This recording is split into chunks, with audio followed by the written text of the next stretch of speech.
Everyone, welcome to AP Sources Simplified. We are in the middle of our AP exam review, and today we are looking at Manifest Destiny and basically breaking it into two eras, before the Transcontinental Railroad and after the Transcontinental Railroad. Below the text, you see a picture taken at Promontory Point in Utah. That is where the Union Pacific and Central Pacific Railroads finally met and completed the Transcontinental Railroad. Okay, let's get into it. First, what was going on before the Transcontinental Railroad? There were numerous land acquisitions during the early to mid 1800s. Here are just a few of the major ones, including the Louisiana Purchase, which secured the Great Plains from the French. Then we have the annexation of Texas, which has a whole fascinating history behind it, but we're just going to leave it at that for now. Then the US and Mexico got into a war, partly because of a disagreement about the southern border of Texas. The US was the victor and forced the Treaty of Guadalupe Hidalgo, which secured the US almost all of California, Nevada, Arizona, New Mexico, Colorado, and Utah. Also, there was the Oregon Treaty, made with Great Britain, that smoothed out the northern border and included Idaho, Oregon, and Washington state. So how did the settlers get out to these purchased and conquered lands? They had two options, both of which were very dangerous. First was the wagon trails. The most famous trails being the Santa Fe, which connected the overland trade to native tribes in the southern plains and Mexico. Then there was the Mormon Trail, which members of a new utopian society, the Mormons, took to escape persecution and to find a place to build their own utopia. And finally, and most famously, the Oregon Trail, to which settlers looking to find great farming land, fur trade, or mine for precious metals took to get out to the West Coast.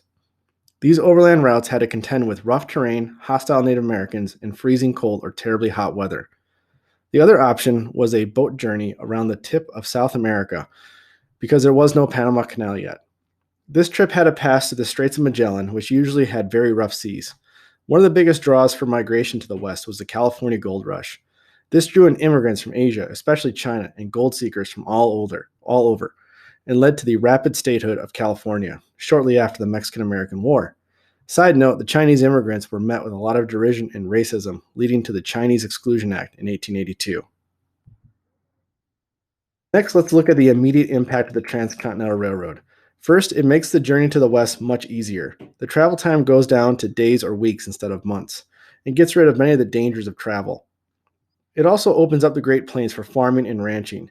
Depots along the route allow for farmers and ranchers to be able to transport their produce to eastern markets efficiently.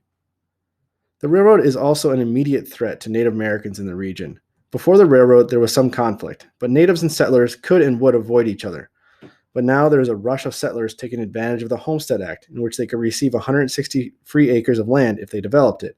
The migration to the Plains and Rockies would spell the ultimate doom for Native Americans living freely.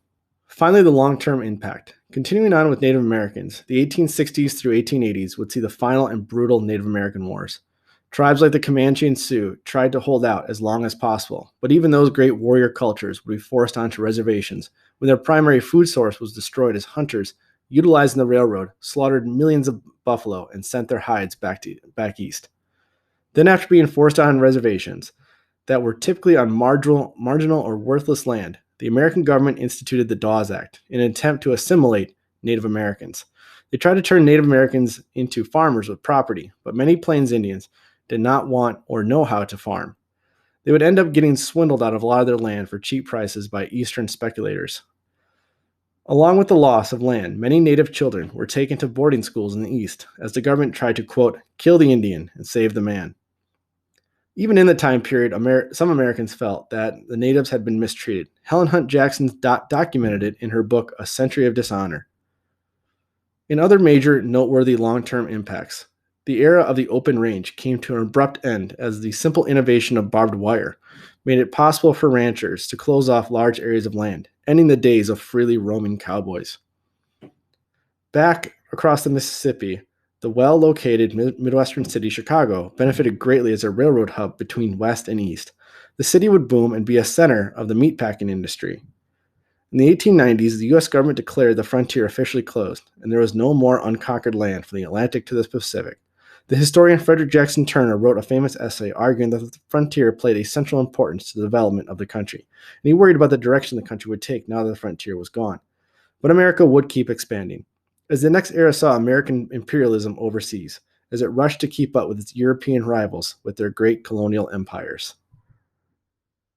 Okay, that does it for the different phases of Manifest Destiny and the pivotal role that the Transcontinental Railroad played. Like the video, subscribe to the channel for more AP review videos and primary source explanations.